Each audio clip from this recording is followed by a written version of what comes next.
예, 오늘은 사무엘상 27장부터 사무엘상 끝까지 31장까지 말씀을 통해서 은혜와 진리를 나누겠습니다. 우리가 지난주에 이제 다윗이 사울의 칼날을 피해서 도피 생활을 하는 중에도 사울을 죽일 수 있는 두 번의 기회가 있었음에도 불구하고 다윗은 사울을 죽이지 않았습니다. 하나님이 기름 부어 세운 사람을 함부로 좌지우지할 수 없다, 이렇게 해서 그냥 살려줬어요.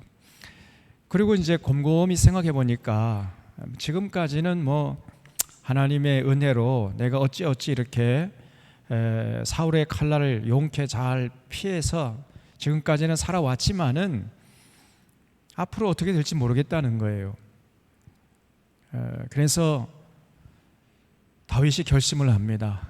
이 유대 영토에 있다가는 언제 사울의 칼날에 맞아 죽을지 모르겠으니 망명을 떠나자 해가지고 그 유대 나라의 철천지 원수였던 블레셋으로 망명을 떠납니다.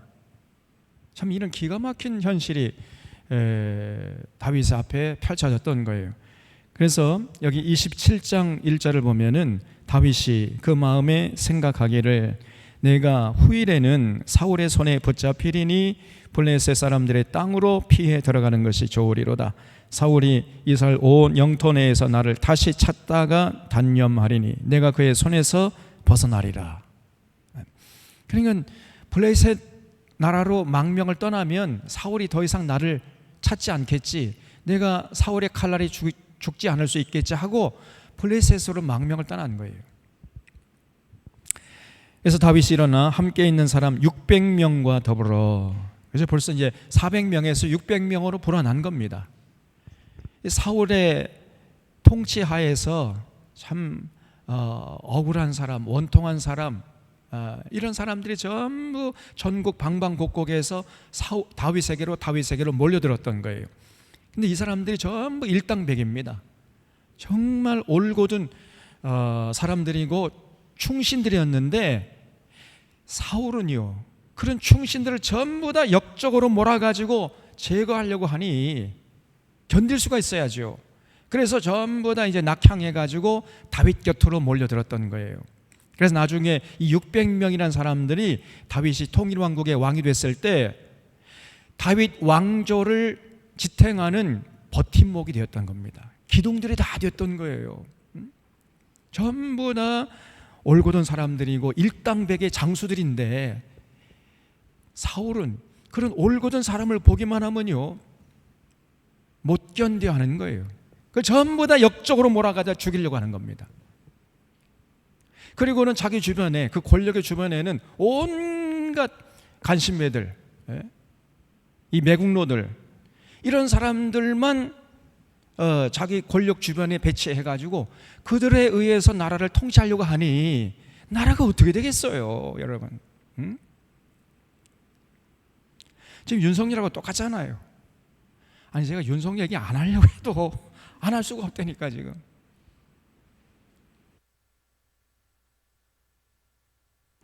지금 자기 주변에 전부 다 검사들을 채우고 있습니다.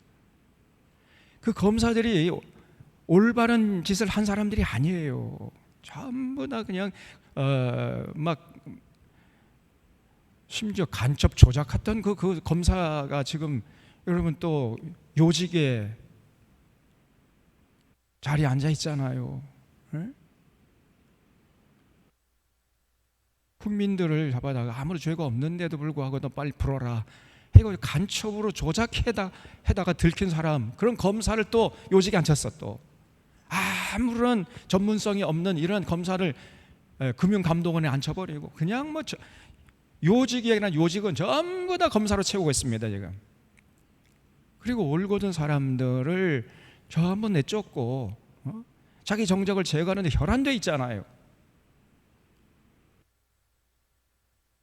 꼭 제가 볼 때 사울 같습니다. 그래서 저 윤석열이 스스로 지금 자기 무덤을 파고 있는 겁니다. 저 얼마 못 갈 겁니다. 그리고 얼마 못 가야 돼요. 여러분 지금 우리나라 대법원에서 그 일제 강제징용, 강제 노동에 끌려갔던 사람들 일본 그 범죄 회사 아닙니까? 일제 전범 기업들 그들이 배상을 하라 이렇게 대법원에서 판결을 했잖아요. 그러면 일제 그 전범 미츠비시 같은 게 전부 다 저희 전범 기업입니다, 여러분. 그런 회사들이 아이고 잘못했습니다 하고 사죄하고 배상을 해야 되는데 이 일본에서는요, 우리는 그런 적 없다. 그리고 지금 발뺌을 하고 나 몰라라 하고 뭐 할 때만 해봐라 이러고 있잖아요. 그런데 이 윤석열이라는 작자가 일본에서는 강제 동원한 적도 없고 우리는 뭐 상관없는 것이다 이렇게 지금 발뺌을 하고 있는데 대법원에서는 지금 일제가 책임이 있고 그 일제 강제징용 노동을 시킨 그런 미치비시 이런 데서 배상을 하라라고 했는데도 불구하고 그런 대법원의 판결을 무시하고 그냥 우리나라 이제 포스코죠, 포스코. 이 포스코 사람들 여기도 좀 앉아 있지만은 포스코 사람들 그러면 안 돼요. 포스코에서 이런 이제 출연금을 지원받아 가지고 그 피해자들에게 배상하겠다는 거예요. 그런 배상안을 발표했잖아요. 이거는 우리나라 삼권 분립에 위배되는 겁니다. 헌법에 위배되는 것이 법률을 위배하는 거예요. 이게. 만약에 그렇게 하잖아요. 그럼 포스코가 정권 바뀌면 어떻게 되는 거예요? 그 출연한 그 회사 회장은요 배임죄입니다. 배임죄에 걸리는 거예요. 그리고 윤석열이는 무슨 죄에 걸리느냐? 윤석열 이하의 그 장관들 전부 무슨 죄에 걸리느냐? 배임교사죄예요. 진짜 그게 배임죄예요. 그런 우리나라 헌법과 법률을 위배하면서까지 지금 밀어붙이는 거예요. 이게. 여러분 대통령이 해야 할 일은 뭡니까? 헌법을 준수하고 법률을 앞장서 지켜야 할 거 아니에요. 근데 대통령이 헌법과 법률을 위배하고 있습니다. 앞장서서. 그리고 자꾸만 그 국민으로 하여금 그걸 위배하라고 뒤에서 지금 교사하는 거죠. 저거는요 전문가들 얘기 들어보니까 탄핵입니다. 탄핵죄. 탄핵할 그 죄목이 넘치고 넘쳐요. 빨리 탄핵시켜야 됩니다. 저거 더 이상 그 자리에 앉아있게 해서는 안 되는 거예요. 우리가 촛불을 빨리 높이 들어야 됩니다. 이번에 또 일본 뭐 내일 모레 간다고 하는데 도대체 무슨 짓을 할지 걱정이 돼요. 미국에 또 국빈 대접하고 간다는데 무슨 짓을 할지 걱정이 되는 것입니다, 여러분. 나라를 다 팔아먹는데 정신이 없어요. 예? 옛날에는 그래도 그 국민들의 눈이 무서워가지고 쉬쉬하면서 했는데 노골적으로 하고 있어 이제는. 저러다가 저 독도를 이제 다케시마라고 하고 뭐 지금 독도 근방에서 일본 군대하고 뭐 같이 뭐 연합해서 훈련하고 있대잖아요. 다케시마의 날 그래도 전혀 항의도 하지 못합니다. 이게 완전히 이게 대한민국 대통령이 아니고 저거는 이 매국노가 아니라 저희 일본 놈이에요, 일본 놈.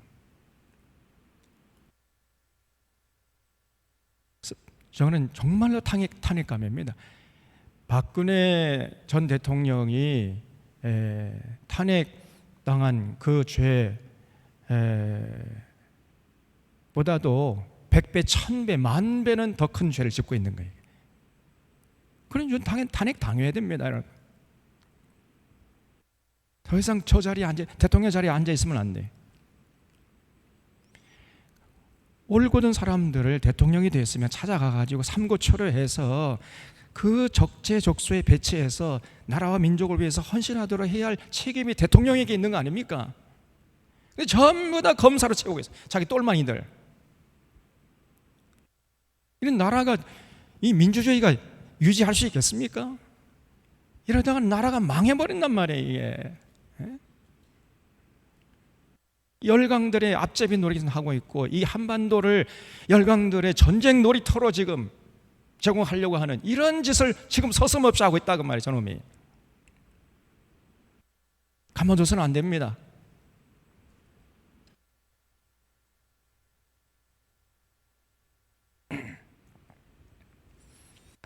사울과 똑같아요. 제가 아무리 연구를 해봐도 어쩌면 이렇게 사울과 똑같은가. 윤석열이 사울의 아바타입니다. 그걸 뭐라고 그러죠? 비슷한 거. 예? 뭐라고 그래요? 아니, 유유상종. 그 똑같은 비유를 뭐라고 그럽니까? 넘어가고. 거의 100%야, 100%. 그걸 뭐라고 그러죠? 그런 그 용어가 있는데 제 생각이 안 나네요. 사울과 이 윤석열이 100%라니까, 100%. 어쩌면 저렇게 똑같습니까? 그래서 지금 이 600명이나 되는 이 사람들이 전부 다 충신들이었는데 전부 다 쫓아내버렸어요. 그래서 다윗 곁으로 몰려와가지고 그 600명과 함께 이제 블레셋으로 망명을 떠났다는 겁니다. 그래서 600명과 더불어 가드왕 마옥의 아들 아기스에게로 건너가니라. 그래서 다윗과 그의 사람들이 저마다 가족을 거느리고 가드에서 아기스와 동거했는데, 다윗이 그 두 아내 이스라엘 여자 아히노암과 나발의 아내였던 갈멜 여자 아비가일과 함께 하였더니, 다윗이 가드에 도망한 것을 어떤 사람이 사울에게 전하매 사울이 다시는 그를 수색하지 아니하니라 그랬죠. 이게 결국은 이제 사울의 칼날에서 벗어난 거예요. 그래서 다윗이 아기스 왕에게, 폐하, 제가 어떻게 폐하와 곁에 있을 수 있겠습니까? 그냥 저기 지방 시골에 거주할 만한 곳 주시면은 참 거기서 제가 거주하겠습니다, 이렇게 요청했더니 아기스 왕이요, 여기 6절 보면 그날에 시글락을 그대에게 줬으므로 시글락이 오늘까지 유다 왕에게 속하니라. 다윗이 블레셋 사람들의 지방에 산 날수는 1년 4개월이었더라. 그러니까 1년 4개월 동안 다윗이 그 블레셋 나라의 시글락이라고 하는 동네에서 살았다는 거죠. 근데 그때 이제 1년 4개월 동안 다윗이 무엇을 했느냐? 6절에 보면요, 8절에 다윗과 그 사람들 올라가서 고술 사람과 기르스 사람과 아말렉 사람을 침노했으니 그들은 옛적부터 술과 애굽 땅으로 지나가는 지방의 주민이라 그랬죠. 다시 말하면, 자, 앞을 보세요. 여기 그 팔레스타인 땅에 있으면 맨 남쪽, 그 사막 지방, 그러니까 애굽하고 그 팔레스타인 그 사이에 사막이 있거든요. 그 근방에서 살고 있는 이 아말렉 족속을 쳐들어가서 물리쳤다는 거예요. 그렇게 물리쳐놓고는 아기스 왕에게는 뭐라고 보고를 했냐면요, 9절에 보면 다윗이 그 땅을 쳐서 남녀를 살려두지 아니하고 양과 소와 나귀와 낙타와 의복을 빼앗아가지고 돌아와 아기스에게 이르되 아기스가 이르되 너희가 오늘은 누구를 침노했느냐 하니 다윗이 이르되 유다 네겝과 여라무엘 사람의 네겝과 겐 사람의 네겝이니이다 하였더라. 이게 무슨 말이냐면은 실제로 다윗이 쳐들어가서, 그렇죠? 그 지난주에도 제가 이거 PPT를 준비해 왔는데 이걸 돌려주지 않은 바람에 이 PPT를 좀 방송실에서 돌려주시 바랍니다. 실제로 망명 기간 동안에 다윗이요, 이스라엘을 위협하는 그 아말렉 족속, 그 애굽과 팔레스타인 그 사이에 그 사막 지방에 거주하는 이 아말렉 족속이 이스라엘 백성들을 많이 괴롭혔거든요. 출애굽할 때에도 그냥 이 아말렉 족속이 아무런 무장이 없는 이스라엘 백성들을 공격했었잖아요. 그래서 하나님께서 이 사울에게 저 아말렉을 진멸하라 이렇게 명령했지만은 사울이 그 하나님의 명령을 받들지 않지 않았습니까? 그래서 끊임없이 아말렉 족속이 이스라엘 백성들을 공격해 들어가 위협을 했단 말이죠. 그 아말렉 족속을 다윗이 공격했던 거예요. 그래서 이스라엘의 안위를 도모해서, 다시 말하면 그 망명을 떠난 그 기간에도 다윗은 나라와 조국을 걱정하면서 이 이스라엘 사랑하는 그 나라의 안위를 위해서 헌신했단 말이죠. 그래놓고는 이제 블레셋에게 보고하기를, 폐하, 제가 유다 나라에 쳐들어가서 유다 나라 를 공격하고 돌아왔습니다. 이렇게 거짓 보고를 했다는 겁니다. 그래서 여기 유다 네겝과 여라무엘 사람의 네겝과 겐 사람의 네겝, 이거는 팔레스타인, 그럼 사울이 통치하는 그 영역이에요. 자, 여기 보세요. 여기 보면 지금 이게 다윗이 가드 왕 아기스에게 가서 망명을 신청했어요. 그랬더니 이제 아기스 왕이 이 시글락, 여기 이 시글락에서 다윗이 거주하도록 허락해 줬단 말이죠.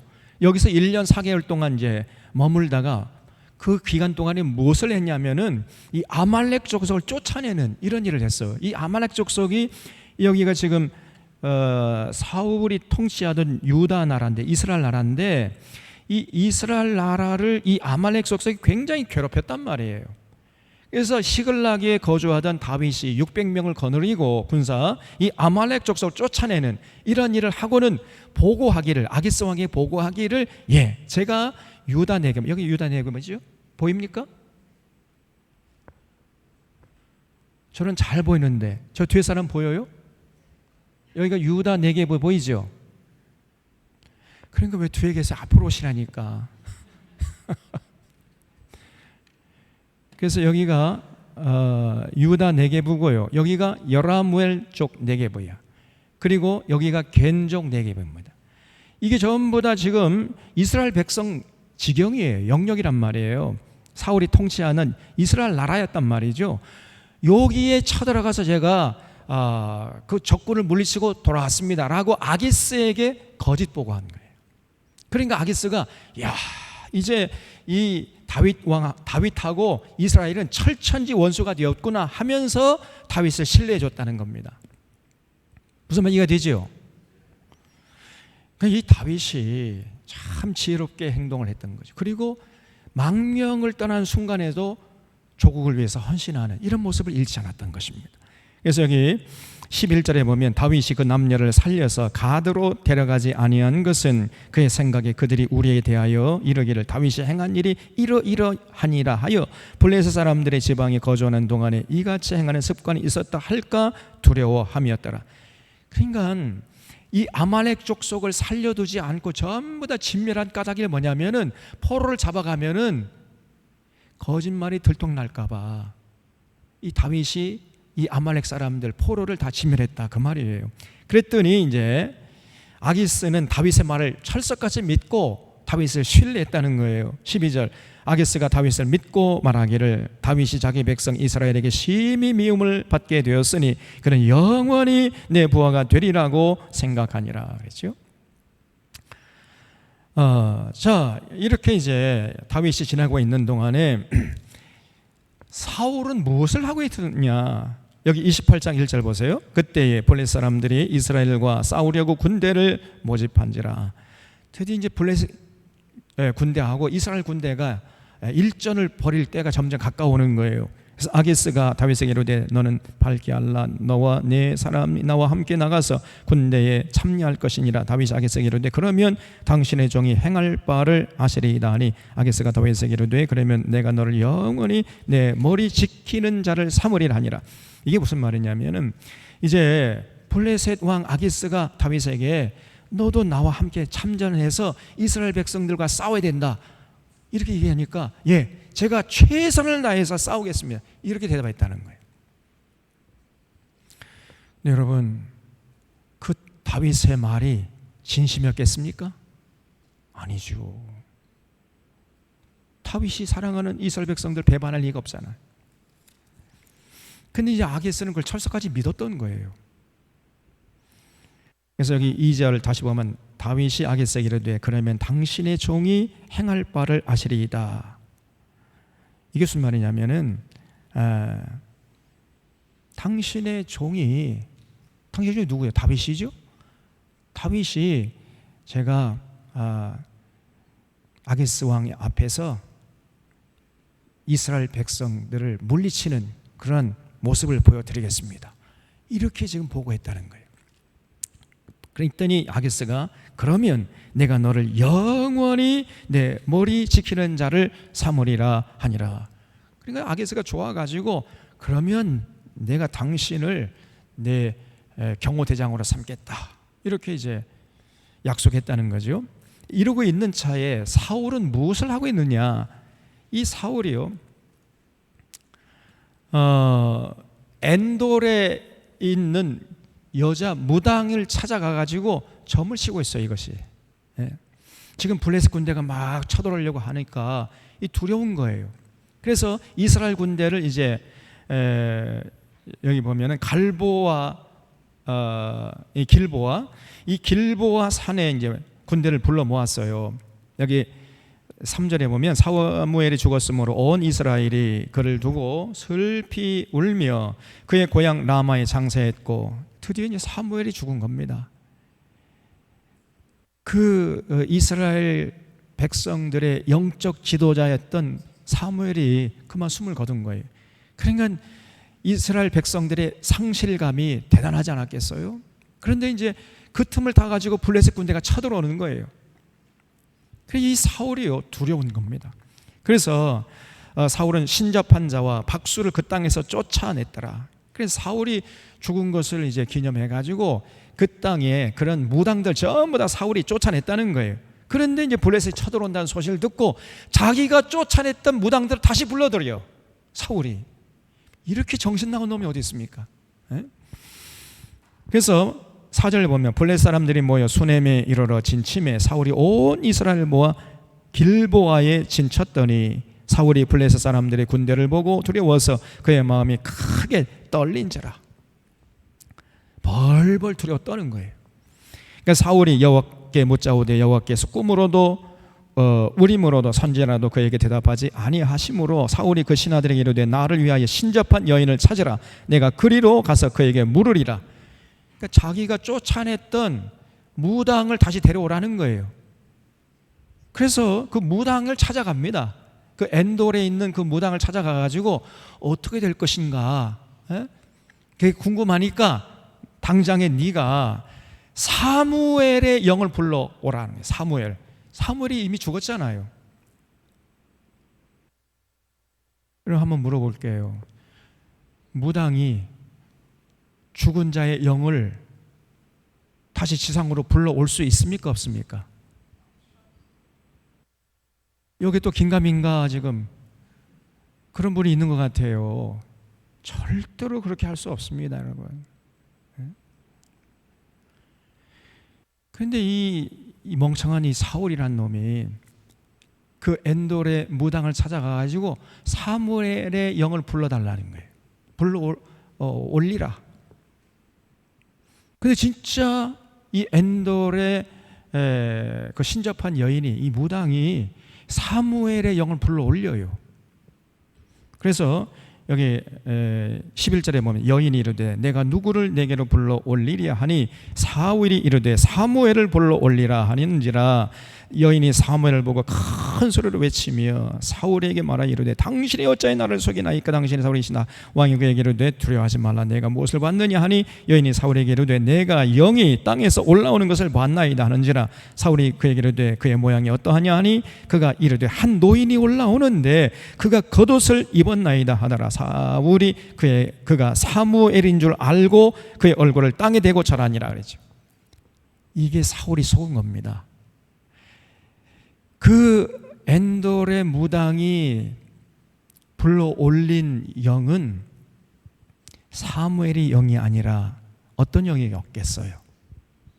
귀신의 영이죠. 귀신을 불러 올린 겁니다. 귀신이 불러 오는데 사무엘의 모습처럼 이제 변장을 하고 왔다는 거예요. 근데 그걸 보고 사울이 그냥 속아 넘어간 거죠. 그냥. 여러분, 무당은 귀신을 불러오지 어떻게 사람의 죽은 영을 불러올 수 있어요? 절대 그렇게 할 수 없습니다.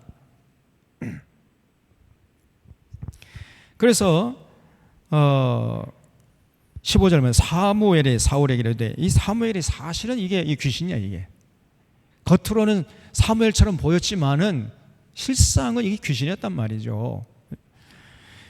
사울에게 이르되 네가 어찌하여 나를 불러 올려서 나를 상가시게 하느냐 하니, 사울이 대답하되 나는 심히 다급하니이다. 블레셋 사람들은 나를 향하여 군대를 일으켰고 하나님은 나를 떠나서 다시는 선지자로도 꿈으로도 내게 대답하지 아니하시기로 내가 행할 일을 알아보려고 당신을 불러 올렸나이다 하더라. 사무엘이 이르되 여호와께서 너를 떠나 내 대적이 되셨거늘 네가 어찌하여 내게 묻느냐. 여호와께서 나를 통하여 말씀하신 대로 내게 행하사 내 나라를 내 손에서 떼어 내 이웃 다윗에게 주셨느니라. 네가 여호와의 목소리를 순종하지 아니하고 그의 진노를 아말렉에게 쏟지 아니하였으므로 이스라엘 여호와께서 오늘 이 일을 내게 행하셨고 여호와께서 이스라엘을 내게 너와 함께 블레셋 사람들의 손에 넘기시리니 내일 너와 네 아들들이 나와 함께 있으리라. 여호와께서 또 이스라엘 군대를 블레셋 사람들의 손에 넘기시리라 하는지라. 쉽게 말하면은 너는 블레셋 군대를 이기지 못하고 내일 이맘때쯤이면은 나와 함께 있을 거야. 다시 말하면 넌 내일 이맘때 죽을 거야. 이렇게 이제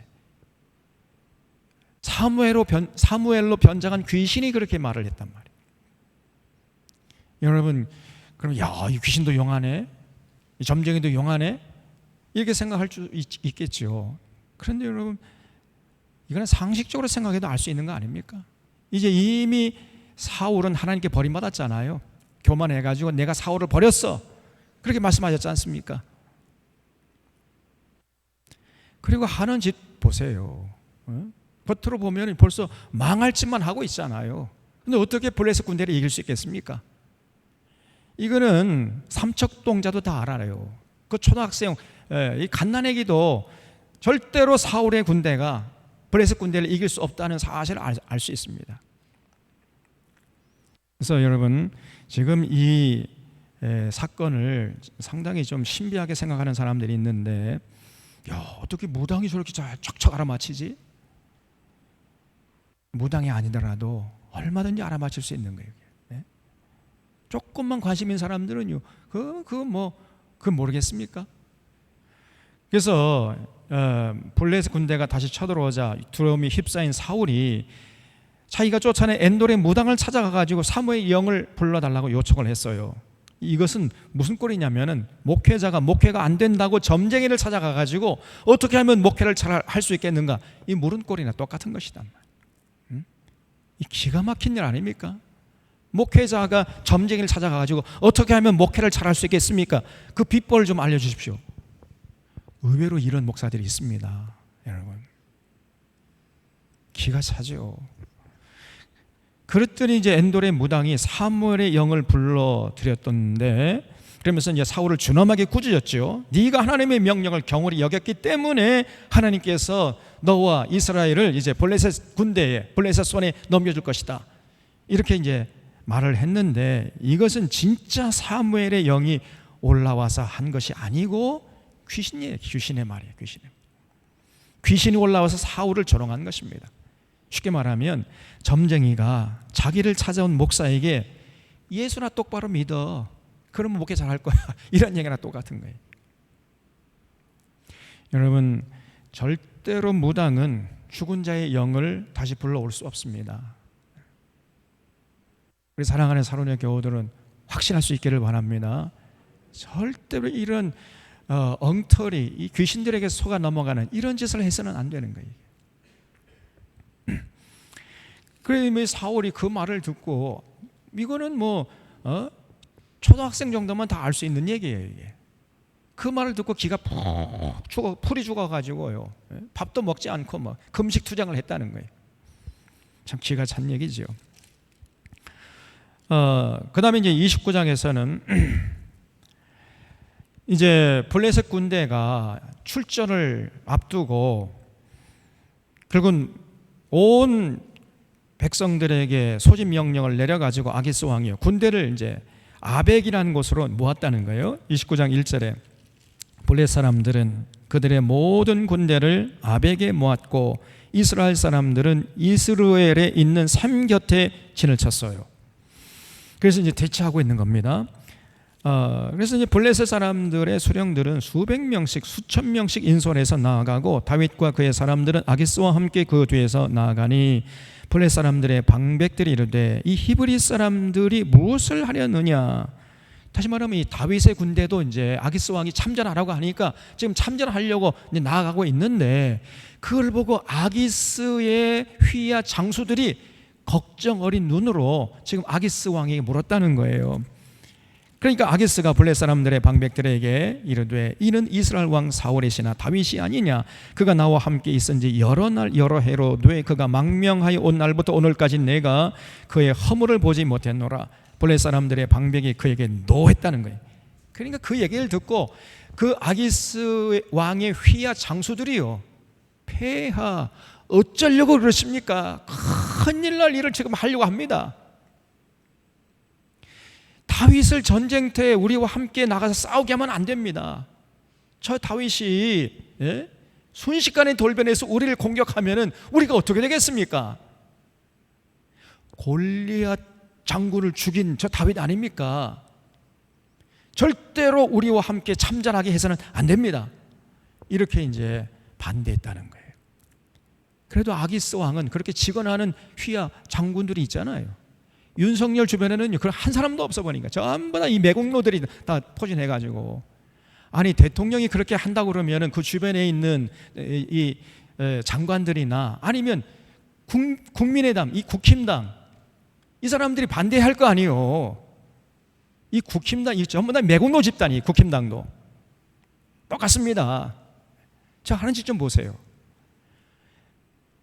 대통령이 지금 나라를 팔아먹으려고 하고 있는데, 그러면 국힘당 자기들이 보수라고 자처하고 있는 사람들은, 보수가 뭐지요? 보수는 이 나라와 민족을 최우선 가치로 여기는 사람은 보수로 가는 거예요. 국익을 최우선순위로 삼자고 주장하는 사람들이 보수주의자들인데, 보수주의자라고 자처하는 국힘당이 나라를 팔아먹고 있는데도 찬성한다고, 잘하고 있다, 이렇게 있잖아요. 저거는 보수가 아닙니다. 저건 완전히 매국노 집단이에요. 국민의힘이. 이럴 수가 없는 거지요. 어떻게? 그러면 국민의힘 국회의원들이라도, 그 휘하에 있는 그 장관들이라도 대통령님 이러면 안 됩니다 라고 직언을 해야 할 거 아니에요. 직언을. 전부 다 이 간신배들이 득식을 해가지고 딸랑딸랑 이러고 앉아있다니까.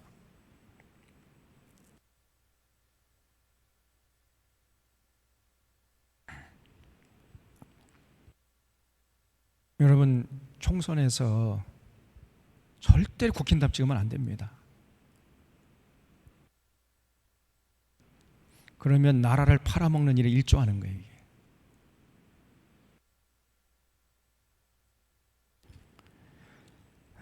여러분, 투표할 때 절대 여러분 신중하게 투표하셔야 돼.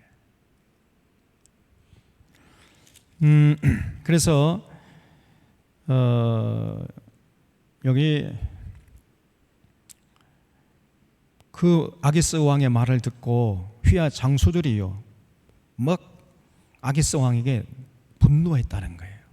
4절 보면 블레셋 사람의 방백들이 그에게 노한지라. 블레셋 방백들이 그에게 이르되 이 사람을 돌려보내 왕이 그에게 정하신 그 처소로 가게 하소서. 그는 우리와 함께 싸움에 내려가지 못하리니 그가 전장에서 우리의 대적이 될까 하나이다. 그가 무엇으로 그 주와 다시 화합하리이까? 이 사람들의 머리로 하지 않겠나이까? 그러면서 이제 막 반대를 극렬하게 하니까 6절 아기스가 다윗을 불러 그에게 이르되 여호와께서 살아계심을 두고 맹세하노니 네가 정직하여 내게 온 날부터 오늘까지 내게 악이 있음을 보지 못하였으니 나와 함께 진중에 출입하는 것이 내 생각에는 좋으나 수령들이 너를 좋아하지 아니하니 그러므로 이제 너는 평안히 돌아가서 블레셋 사람들의 수령들에게 거슬러 보이게 하지 말라. 이렇게 이제 그럼 다윗 참 미안하지만은 자네는 이번에 출전할 수가 없게 됐네, 미안하네, 다시 본거지로 돌아가게 돌려보냈다는 거예요. 그래서 이제 30장에 보면은요, 다윗이 뭐 출전할 수 없다고 하니까 다시 본거지로 돌아왔더니 놀랍게도 그 기간 동안에 아말렉 군대들이 쳐들어와 가지고 다윗의 식솔들을 전부 다 잡아가 버린 거예요. 30장 1절에 다윗과 그의 사람들이 사흘 만에 시글락에 이른 때에 아말렉 사람들이 이미 네겝과 시글락을 침노했는데 그들이 시글락을 쳐서 불사르고 거기에 있는 젊거나 늙은 여인들은 한 사람도 죽이지 아니하고 다 사로잡아 끌고 자기 길을 갔다는 거예요. 그러니까 다윗과 그의 사람들이 성읍에 도착해 보니까요, 성읍이 불타버렸고 자기들의 아내와 자녀들이 다 사로잡혀 가버린 거예요. 그러니까 이 일은 어쩌면 좋았냐, 뭐 그냥 막 망연자실한 거지요. 다윗과 그와 함께한 백성이 울 기력이 없도록 소리 높여 울었더라 그랬지요. 다윗 두 아내 이스라엘 여인 아히노암과 갈멜 사람 나발의 아내였던 아비가일도 다 사로잡혀 가버린 거예요. 그러니까 이 백성들이요, 자녀들 때문에 마음이 슬퍼서 다윗을 돌로 치려고 했어요. 이거는 전부 저 다윗 때문이다 해가지고 갑자기요, 그 다윗의 휘하 장수들이 다윗에게 돌을 들여 때려 죽이려고 했다는 거예요. 다윗을 돌로 치자 하니 다윗이 크게 다급하였으나 그의 하나님 여호와를 힘입고 용기를 얻었다는 거죠. 그래서 다윗이요, 이제 그 자기 부하들을 다 추스린 다음에 다시 우리가 정신을 차리고 쫓아가서 우리 식솔들을 다시금 구해오자 해가지고 이제 뒤쫓아가는 거예요. 뒤쫓아간 하나님의 이제 도우심으로 애굽 사람 어떤 소년을 만나가지고, 근데 여기 보세요. 13절 보면 다윗이 그에게 이르되 너는 누구에게 속하였으며 어디서 왔느냐 하니 그가 이르되 나는 애굽 소년이요 아말렉 사람의 종이더니. 그러니까 이 아말렉 사람들이요, 그 애굽 소년을 잡아가지고 이제 써먹다가 필요 없다가 버리고 가버린 거예요. 이 아말렉 사람들이 얼마나 잔인한 사람들이냔 말이에요. 응? 잔인한 짓을 하면은 자기가 똑같이 당한다는 것을 잊지 마셔야 돼. 그래서 이 아말렉 사람들에게 버림받았던 이 애굽 소년을 잘 이제 먹이고 대접하고 입혀가지고 구슬러서 그 사람을 앞세우고 아말렉 진영으로 쳐들어간 거예요. 그래서 16절에 그가 다윗을 인도하여 내려가니 그들이 온 땅에 편만하여 블레 사람들의 땅과 유다 땅에서 크게 약탈하였으므로 말미암아 먹고 마시며 춤추는지라. 정신없이 이제 막 먹고 마시고 춤추고 막 술 취해가지고 이제 이럴 때 다윗이 급습을 해버린 겁니다. 다윗이 새벽부터 이튿날 저물 때까지 그들을 침해 낙타를 타고 도망한 소년 400명 외에는 피한 사람이 없더라. 아말렉 군인들이 혼비백산에서 도망쳐버린 거예요.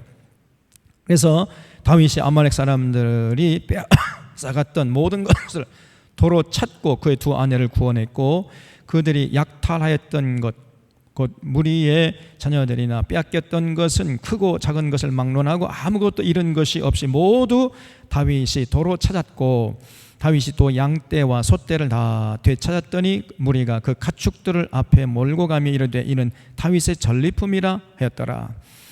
그래서 아말렉 군대가 이제 이렇게 탈취해온 그 전리품을 전부 다 가지고 오히려 전화위복이 되어버린 거예요. 그러니까 가지고 돌아와가지고 이제 그 전리품을 공평하게 나눠줬어요. 그래서 26절에 보세요. 다윗이 시글락에 이르러 전리품을 그의 친구 유다 장로들에게 보내어 이르되 보라 여호와의 원수에게서 탈취한 것을 너에게 선사하노라 하고 베델에 있는 자와 남방 라못에 있는 자와 아딜에 있는 자와 아로엘에 있는 자와 신못에 있는 자와 에스드모에 있는 자와 라갈에 있는 자와 여라무엘 사람의 성읍들에 있는 자와 겐 사람의 성읍들에 있는 자와 홀마에 있는 자와 고라산에 있는 자와 아닥에 있는 자와 헤브론에 있는 자에게와 다윗과 그의 사람들이 왕래하던 모든 곳에 보냈다는 거예요. 아말렉 군인들에게 뺏어온 전리품을 다윗이 혼자 인마이 포켓하지 않고 전부 다 공평하게 나눠가지고 그 이스라엘 진영 많은 그 장로들에게 전부 다 보냈다는 거죠. 그랬더니 어떻게 됐겠어요? 역시 다윗이야. 다윗의 인기가 하늘을 찌를 듯이 이제 솟아난 거죠. 완전히 전화위복이 된 겁니다. 이 다윗은요, 굉장히 머리가 좋은 사람이고 참 지혜로운 사람이고 전략가였어요.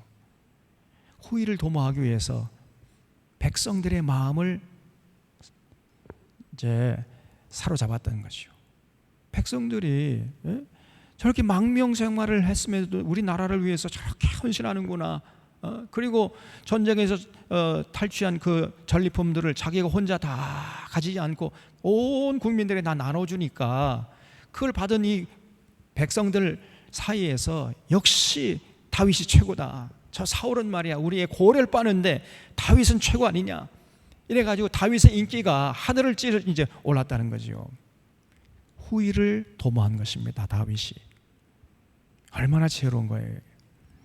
그 위기의 순간에도 다윗의 행동이 빛이 나잖아요.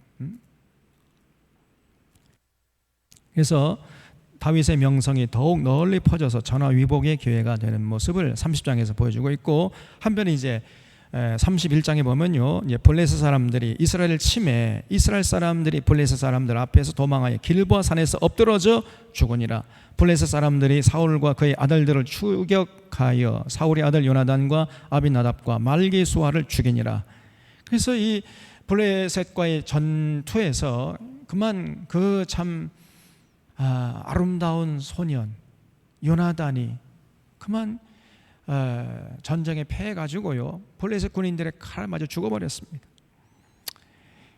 그리고 이제 3절에 보면 사울이 패전하며 활 쏘는 자가 따라잡으니 사울이 그 활 쏘는 자에게 중상을 입은지라. 그가 무기를 든 자에게 이르되 내 칼을 빼어 그것으로 나를 찌르라. 할례 받지 않는 자들이 와서 나를 찌르고 모욕할까 두려워하노라 하나 무기를 든 자가 심히 두려워하여 감히 행하지 아니하는지라 그랬죠. 그러니까 이에 사울이 자기의 칼을 뽑아서 그 위에 엎드러짐에 무기를 든 자가 사울의 죽음을 보고 자기도 자기 칼 위에 엎드러져 그와 함께 죽으니라 그랬어요. 그래서 참 안타깝게도 사울이 이제 블레셋과의 싸움에 패배해가지고 결국은 창상을 입었는데 블레셋 군인들의 칼에 맞았다고 이런 소문이 퍼질까 봐 두려우니까 네가 나를 좀 죽여라. 자기 부하에게 얘기했지만은 무기를 든 그 소년이 감히 어떻게 자기 주군을 죽일 수 있습니까? 주지 않을까. 그냥 자기가 자기 배를 찌르고 죽었다는 거예요. 자기를 했다는 거예요. 그리고 이제 그 전투에서 사울의 아들 요나단도 애석하게 이제 죽음을 당했던 거지요. 자, 그래서 이 블레셋 군인들이 그날 대승을 해가지고요. 여기 8절 보면 그 이튿날 블레셋 사람들이 죽은 자를 벗기려 왔다가 사울과 그의 세 아들이 길보아 산에서 죽은 것을 보고 사울의 머리를 베고 그의 갑옷을 벗기고 자기들의 신당과 백성에게 알리기 위하여 그것을 블레셋 사람들의 땅 사방에 보내고 그의 갑옷은 아스다롯의 집에 두고 그의 시체는 벳산 성벽에 못 박아서 그 사울의 시체를 높은 성벽에 걸어놓은 거예요. 그래서 야, 우리가 이렇게 이제 이스라엘 군대에 승리했다 하는 것을 이제 증표로 남기려고 했던 거죠. 그 소식을 듣고요 11절에 보면 길랏 야베스 주민들이 블레셋 사람들이 사울에게 행한 일을 듣고 모든 장사들이 일어나 밤새도록 달려가서 사울의 시체와 그의 아들들의 시체를 벳산 성벽에서 내려가지고 야베스에 돌아가서 거기서 불사르고 그의 뼈를 가져다가 야베스 에설나무 아래에 장사하고 7일 동안 금식했더라 그랬죠. 그 길랏 야베스 사람들이 그 소식을 듣고 애통해하면서 그 벳산 성벽에 걸려 있는 그 사울과 그 아들들의 시체를 전부 다 이렇게 수습해 가지고 길랏 야베스로 돌아와 가지고 성대하게 장사를 치러줬다는 겁니다.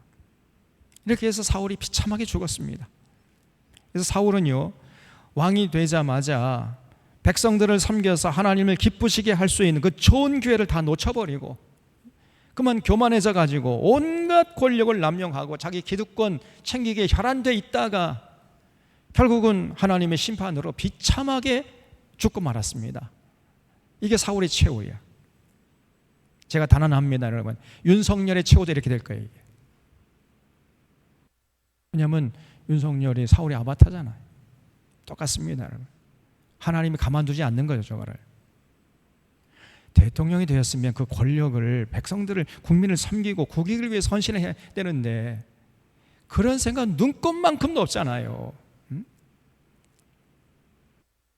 나는 살다 내 60평생에 저는 엉터리 같은 사람은 보다 처음 봤습니다. 전 제정신이 아니에요. 어떻게 제정신이 바뀐 사람이 저런 행동을 할 수 있습니까? 빨리 탄핵시켜야 됩니다. 빨리 그 자리에 쫓아내야 돼. 그리고 여러분 기도하셔야 돼. 어서 속히 하나님 심판해 주시옵소서. 하나님 더 이상 지체하지 마시고 하나님의 공의와 정의를 짓밟는 저 윤석열 가만두지 말고 하나님이 심판해 주시옵소서. 저 벼락 맞아 죽게 해달라고. 그렇게 기도하고 싶은 심정이에요. 그냥 여기 보시면은 이제 사무엘상 28장부터 31장까지 그 내용이 여기 나오는데, 이제 블레셋 군대가 이제 아벡에서 출발을 하려고 군인들을 모으는데 그 위에 장수들이 다윗이 오는 걸 보고 아니 저 다윗과 함께 출전하면 안 됩니다. 반대를 했다는 거죠. 그래서 이제 결국은 다윗이 퇴짜를 맞아가지고 다시금 시글락으로 돌아갔던 거죠. 여기 아벡 여기가.